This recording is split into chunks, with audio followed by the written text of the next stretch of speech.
Bonjour à toutes et à tous, c'est Backdesign, on se retrouve aujourd'hui pour l'épisode 2 de la série Les bases de Photoshop. Aujourd'hui on va apprendre à créer un fichier, à importer une image et à régler cette image.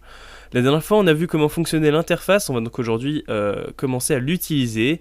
Et pour ce faire on va retoucher une photo. Alors on est parti d'une photo de base qui est celle-ci. Voilà, on est parti de cette image test. Et on est arrivé à ce résultat, on a fait un peu de retouche, on a utilisé quelques outils de réglage d'image.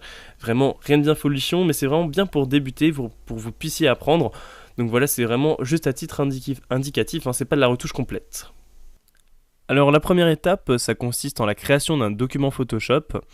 Alors pour ce faire, on se rend dans la barre des menus, donc comme je vous ai appris, dans Fichier, Nouveau, ou alors, comme vous pouvez le voir avec le raccourci CTRL-N ou Command-N, si vous soyez sur Mac ou sur Windows. Moi, j'ai l'habitude d'utiliser les raccourcis et je pense que c'est aussi une habitude que vous devez prendre. Les raccourcis, ça permet de gagner énormément de temps dans la création de fichiers, juste dans la création d'images en général sur Photoshop. Donc, je vous conseille de bien retenir.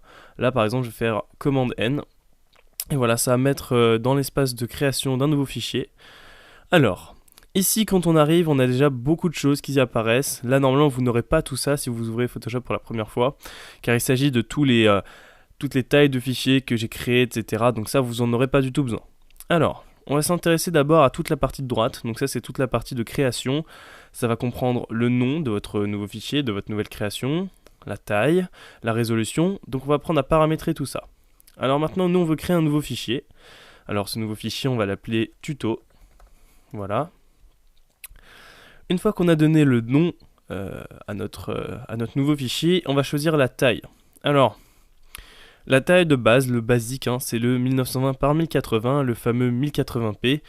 Ce qui veut dire qu'on a ici, donc en largeur, tout simplement, en largeur, on a 1920 pixels. Ici, on peut choisir d'autres unités de mesure.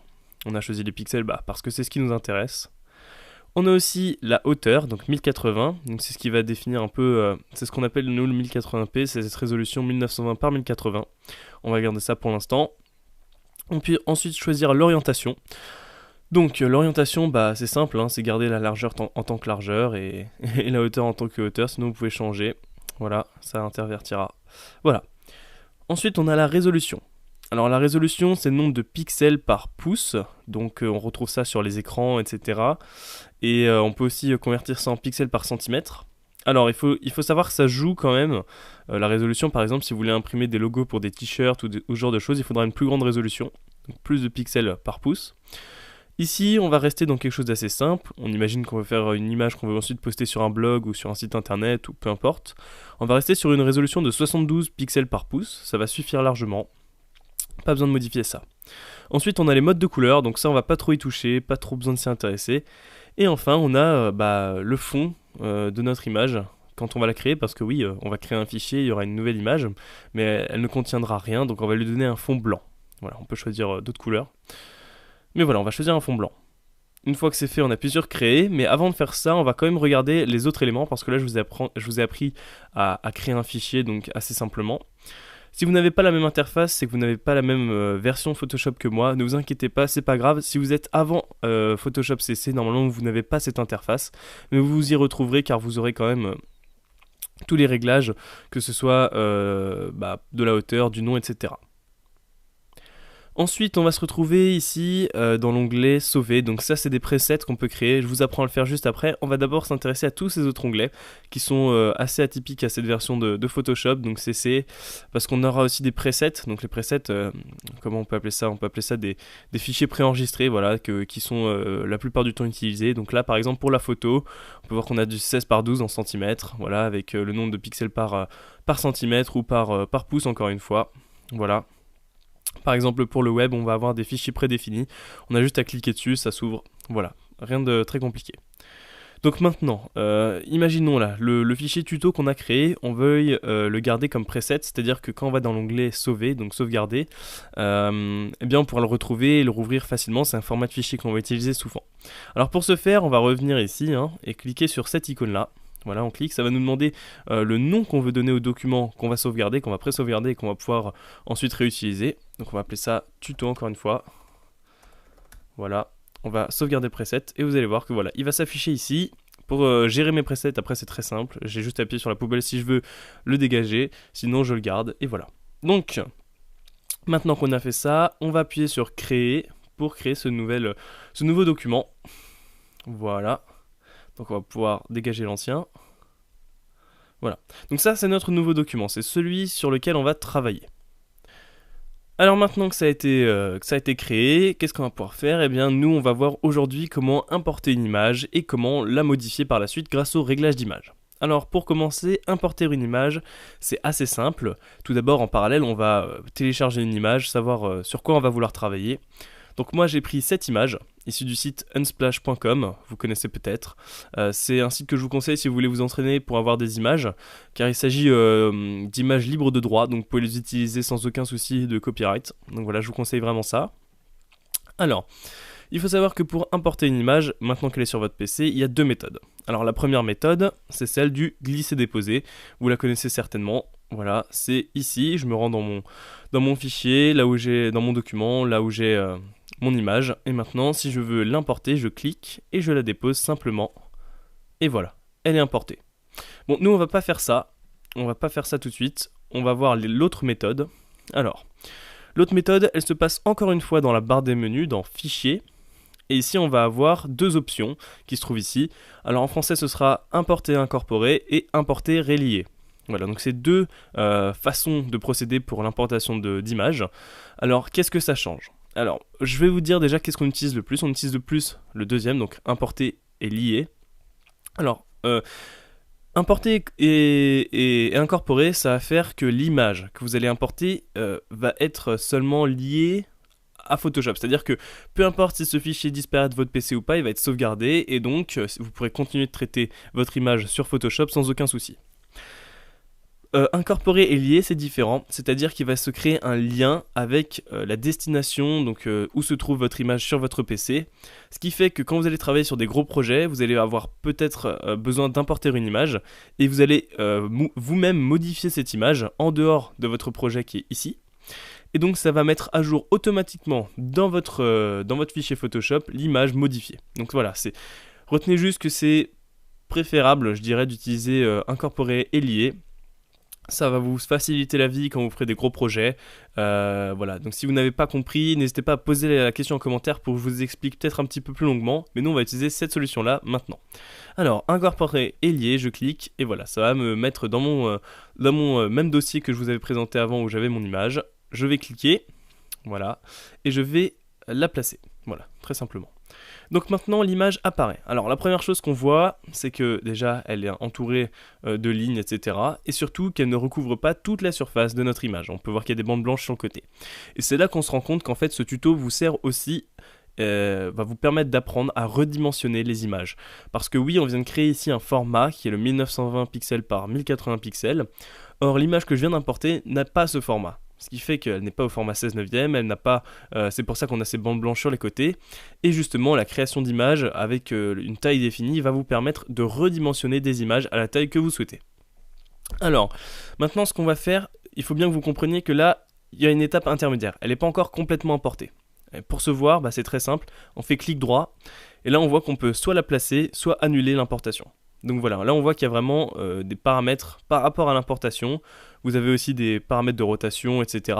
Enfin voilà, pour l'instant, on va juste la laisser comme ça. Et on va vouloir la redimensionner pour qu'elle puisse remplir toute la surface. Alors ce qu'on va faire, c'est qu'on va venir sur les côtés ici, et qu'on va voir un nouveau curseur, un nouveau pointeur qui va nous communiquer qu'on peut modifier la taille. Alors si vous voyez, vous allez dans les coins, vous allez pouvoir modifier l'ensemble. Si vous allez ensuite sur le côté, vous pouvez modifier la largeur, la hauteur. Enfin voilà, assez intuitif. Donc maintenant, il y a aussi plusieurs manières de redimensionner votre image. On va voir les deux principales. Donc ici, maintenant, si je clique et que je maintiens, je peux me déplacer partout avec mon image. Vous allez voir, c'est assez facile. Je pourrais assez facilement remplir l'image comme ça en allant d'un côté et de l'autre. Le seul problème, c'est que je ne vais pas garder les dimensions de l'image. Ça veut dire que, regardez, maintenant, si je vais là, vous voyez, l'image n'est plus du tout même dimension, plus du tout même format. Elle est complètement difforme et c'est pas du tout ce qu'on veut. Donc c'est pas ce qu'on va vouloir ici. Nous, ce qu'on va vouloir, c'est vraiment que notre image, elle remplisse totalement la surface, mais qu'elle la remplisse vraiment sans être déformée. Alors on va se rendre au même endroit, Et avant de cliquer, on va appuyer sur Shift et on va rester enfoncé Shift. Et ensuite, on va cliquer et on va pouvoir déplacer. Et là, vous allez voir que peu importe ce que vous faites, ça va garder l'échelle. Et donc, ça va être assez simple de redimensionner l'image pour remplir toute la surface. Alors, on va augmenter ça ici. Voilà, on va relâcher. Shift-clic encore dans le coin en bas à droite. Voilà, relâcher. Notre image est maintenant sur toute la surface. Et c'est exactement ce qu'on veut. Alors, maintenant, votre image n'est peut-être pas centrée. Alors, ce que vous allez pouvoir faire, c'est déplacer l'image dans la sélection, comme ça, en cliquant simplement et en restant maintenu. Et normalement, Photoshop va automatiquement vous dire, lorsque vous êtes au milieu, que ce soit le milieu de manière horizontale, de manière verticale, par ces petites règles voilà, qui sont roses. Elles vont bloquer l'image quand vous serez au centre. Vous aurez voilà, ces petites lignes horizontales et verticales qui vous indiqueront que vous êtes bien au milieu. Une fois que c'est fait, pour importer votre image complètement, vous faites soit Entrée, soit clic droit et Placer. Donc là, on va faire Entrée. Et voilà, l'image a bien été importée dans Photoshop. Alors, maintenant que notre image elle est importée, on va pouvoir la modifier grâce au réglage d'image. Alors, encore une fois, on va devoir passer par la barre des menus pour pouvoir accéder à nos différents réglages. Donc on s'y rend, voilà, image. On va dans ajustement, car c'est ici vraiment qu'on va s'intéresser à la modification d'image. Tout le reste, c'est plus relatif au document lui-même. Hein. Là, par exemple, image size, canvas size, ça va changer la globalité. Là, on veut juste se focaliser sur notre image à nous, qu'on vient d'importer pour la modifier. Alors, vous voyez qu'il y a énormément de choses. Il y a énormément d'outils qu'on peut utiliser. On va s'intéresser qu'aux principaux, ceux qu'on utilise le plus souvent. Donc, on va tout de suite commencer avec luminosité et contraste. Alors, luminosité et contraste, comme on peut le voir ici, il y a deux paramètres, hein, luminosité et contraste, c'est assez simple. Et donc pour les utiliser, c'est comme ceci, hein, on déplace vers la droite ou vers la gauche, les petites barres comme ça, voilà, on peut se déplacer, c'est assez simple. Après on peut utiliser les valeurs algébriques, c'est assez simple, hein, par exemple 80, voilà, 45, voilà, on peut modifier ça assez simplement. Et ensuite on a le contraste. Donc le contraste, voilà, 56 par exemple pour être... pour avoir plus de contraste, moins 87 pour en avoir moins. Voilà, je pense que vous avez compris le principe. Après, si vous ne connaissez pas la luminosité et le contraste, malheureusement, je ne vais pas en parler maintenant. Renseignez-vous peut-être sur Internet, cherchez qu'est-ce que la luminosité d'une image, le contraste d'une image. Comme ça, vous en apprendrez peut-être plus. Vous remarquerez aussi qu'il y a ici Use Legacy, donc utiliser Legacy. Alors qu'est-ce que c'est? Il faut savoir qu'avant Adobe Photoshop CS3, l'outil luminosité et contraste n'était pas très conseillé parce qu'en fait il avait tendance à dénaturer complètement la photo, voire à la rendre complètement inutilisable par la suite parce que il n'était pas assez performant. Alors je vais vous montrer par exemple maintenant, si je mets ici la luminosité à 50, on va remarquer que ça ne brûle pas complètement la photo. Bien évidemment on a un ciel qui est bien trop blanc, mais ça passe encore, on voit que c'est assez bien traité, ça n'augmente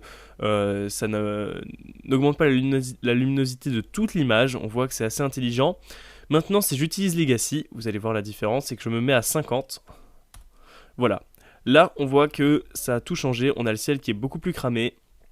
Pareil ici, les zones sombres qui sont beaucoup plus lumineuses. Voilà, ça a tendance à bien dénaturer la photo, donc là on n'en aura pas vraiment besoin. Donc on va pas utiliser ça, on va pas utiliser cet outil. Donc voilà, on va laisser ça comme ça. Ensuite, deuxième outil qu'on va voir dans les ajustements, il s'agit des niveaux. Alors, les niveaux, qu'est-ce que c'est? Quand je clique ici, voilà. Alors, il faut savoir, comme vous pouvez le voir ici, qu'on est dans le channel RGB. Donc RGB pour Red, Green, Blue, donc rouge, vert, bleu.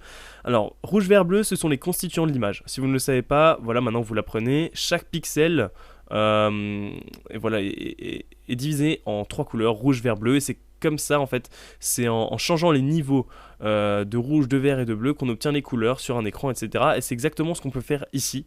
On peut régler chacune des couleurs, donc rouge, vert, bleu. On va pas l'utiliser ici, vous pouvez vous amuser à bidouiller, à changer un peu tout. Vous pouvez vraiment découvrir par vous-même si vous le voulez, mais on va pas l'utiliser ici. Ensuite, dans Image d'ajustement, maintenant on va voir les courbes. Alors ça on va l'utiliser, les courbes. Alors les courbes, qu'est-ce que c'est? Eh bien ça permet de modifier les intensités de l'image. Alors par exemple ici, dans cette image, moi ce que j'aimerais bien changer par exemple, hein, on va prendre ça à titre indicatif, hein, c'est vraiment pas nécessairement ce qu'on devrait faire sur l'image, etc. Mais c'est vraiment pour illustrer.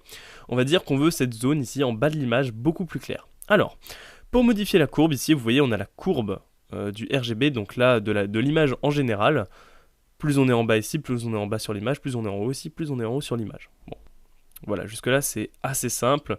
On est là plutôt dans les zones d'ombre, là plutôt dans les zones assez claires. C'est comme ça qu'est divisée l'image, hein.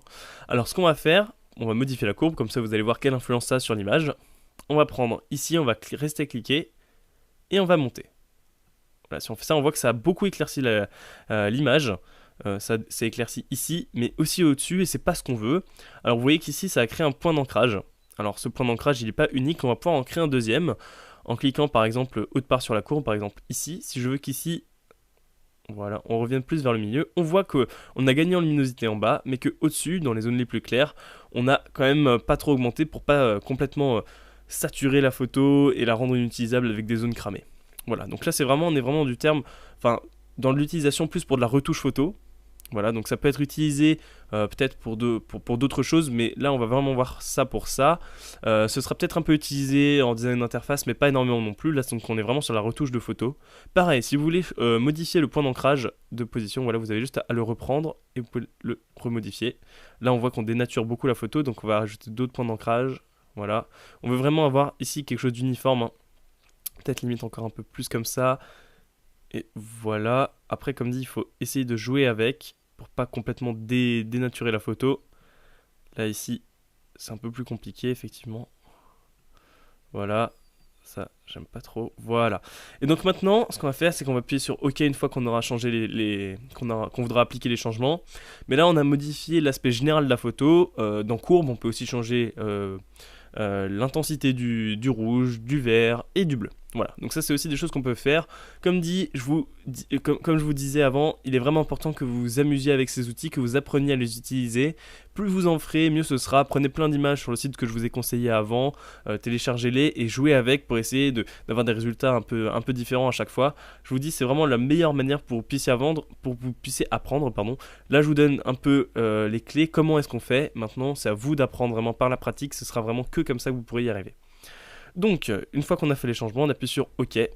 Voilà, et maintenant, si je fais un petit retour en arrière, on peut voir la différence entre les deux. Vous voyez, on a gagné en luminosité sur le bas de l'image, donc dans les zones sombres, mais les zones claires, elles, n'ont pas été sursaturées, n'ont pas été surcontrastées. On n'a pas de zone cramée, donc c'est exactement ce qu'on voulait faire. On a pu rééclaircir les zones qu'on souhaitait rééclaircir. On va passer maintenant sur un autre outil, dans Ajustement. Donc c'est l'exposition, donc c'est le dernier outil que je vais vraiment vous présenter, on en reverra encore peut-être un ou deux après, mais voilà, c'est vraiment les principaux que je vous montre. Donc l'exposition, ça pareil pour la photo, vous devez peut-être connaître si vous faites de la photo. Si vous ne connaissez pas en fait l'exposition, je ne vais pas l'expliquer maintenant, mais vous allez voir quelle influence ça a. Alors, au niveau de l'exposition, si on la règle ici, ça va régler l'exposition générale de la photo. On va se mettre peut-être à un tiers, je sais pas. Voilà, si on se met à un tiers, voilà, ça va augmenter l'exposition un peu. Bon, ici on va pas vouloir le faire nécessairement, donc on va laisser ça à 0. Ensuite ici on a les offsets. Alors les offsets, c'est plutôt pour le réglage des ombres en fait, des zones les plus sombres. Donc par exemple si ici on trouve que c'est un peu trop sombre dans ces zones, voilà, du bas de l'image, ici par exemple, on va augmenter les offsets, on va voir comment ça réagit. Voilà, donc on peut voir que ça rehausse légèrement le ton des zones sombres. Donc on va pas mettre ça trop non plus, hein. Voilà, on va rester sur le truc assez correct pour pas avoir des résultats un peu trop dénaturés. Voilà, ensuite on a ici la correction gamma. Alors la correction gamma, c'est ce qui va jouer plutôt dans les mid-tones, on appelle ça donc les tons moyens. On est vraiment dans les milieux neutres.